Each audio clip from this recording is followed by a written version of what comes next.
جميع الضيوف لو سمحت. أستاذ بوعشبك، كيف يمكن أن نضمن أن لا يتحول الحرب على الإرهاب كما جرى استدعاؤه في ظروف كهذه في دول أخرى عربية أخرى، ألا يتحول هذا الأمر إلى عرقلة المسار الديمقراطي؟ هل هذا الأمر وارد في تونس؟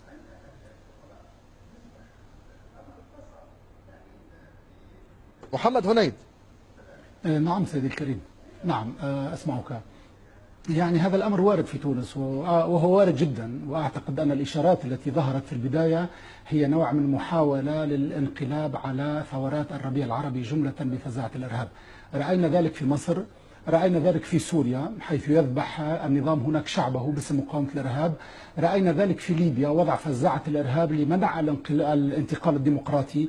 كل ما نخافه وكل ما نخشاه ونتمنى أن يكون هذا التصور خاطئا هو أن تصادر الحرية مقابل الأمن. يعني تعطون حريتكم وتعودوا عبيدا كما كنتم ثم نعطيكم الأمان. يعني هناك نوع من المتاجرة بالإرهاب، هناك نوع من صناعة الإرهاب. لكن ما نتمناه عندما يتحدث ضيفك عن تطبيق القانون، لماذا لا يطبق القانون على كل المجرمين في تونس؟ لماذا لا يطبق على الفاسدين، على اللصوص، على من دمروا ثروة الشعب التونسي، على من عطلوا السنة الدراسية لآلاف التلاميذ؟ لماذا لا يطبق القانون إلا على الأبرياء، إلا على الضعفاء؟ لماذا لم يطبق على القناصة الذين قتلوا؟ أم دماء التونسيين التي سفكت خلال الثورة هذه دماء كما قال يعني أحد قياديي نداء تونس: دماؤهم سوداء ودماؤنا حمراء. يعني خطاب الكراهية الذي يبثه الإعلام التونسي يوميا، فيقول أحدهم أن خماراتنا أفضل من مساجدهم، أليس خطاب داعم للإرهاب؟ إن أردتم أن تجففوا الإرهاب، الحل الأمني هو جزء من الحلول. لابد من نسف كامل الخطاب الذي يتأسس عليه والثقافة التي يتأسس عليها الإرهاب، وهي ثقافة انعدام العدل وانعدام العدالة الاجتماعية وخطاب الاحتقار وخطاب الإهانة الذي يبثه الإعلام، وهو إعلام العار التونسي يوميا. يعني هذا الخطاب هو خطاب تجييش، هو خطاب دافع عن الإرهاب، هو خطاب دافع عن اليأس. وكفاكم بمتاجرة بمسألة القانون، لم يرى القانون يطبق إلا على الضعفاء. الشعب التونسي شعب موحد في مواجهة الإرهاب، هذا مؤكد وهذا صحيح. لكن النخب السياسية سيد الكريم، ولا أستثني أحدا منهم، هي نخب جاءت لتفرق الشعب التونسي، هي نخب لم تفهم أن الإيديولوجيا السياسية انتهت، وأن هذا الخطر الداهم، خطر الإجرام الإرهابي، هو خطر يهدد كامل الوطن التونسي ولا يهدد هذا الفصيل أمذاك. نحن نشد على أيدي الأمنيين وعلى يد الحلول الأمنية الضرورية، لكنها ليست حلول كافية.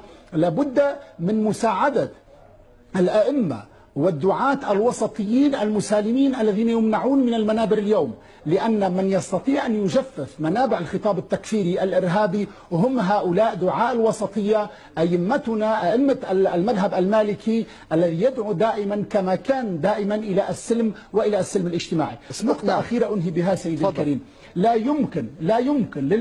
يمكن للإرهاب أن ينمو إلا في فضاء الاستبداد.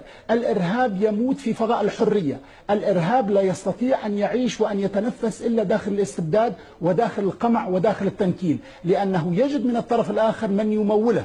وهناك لعبة كبيرة قذرة، هي لعبة أكبر من تونس وأكبر من الأمن التونسي ومن الجيش التونسي، هي لعبة إقليمية لإعادة هندسة المنطقة، والشماعة هي شماعة الإرهاب.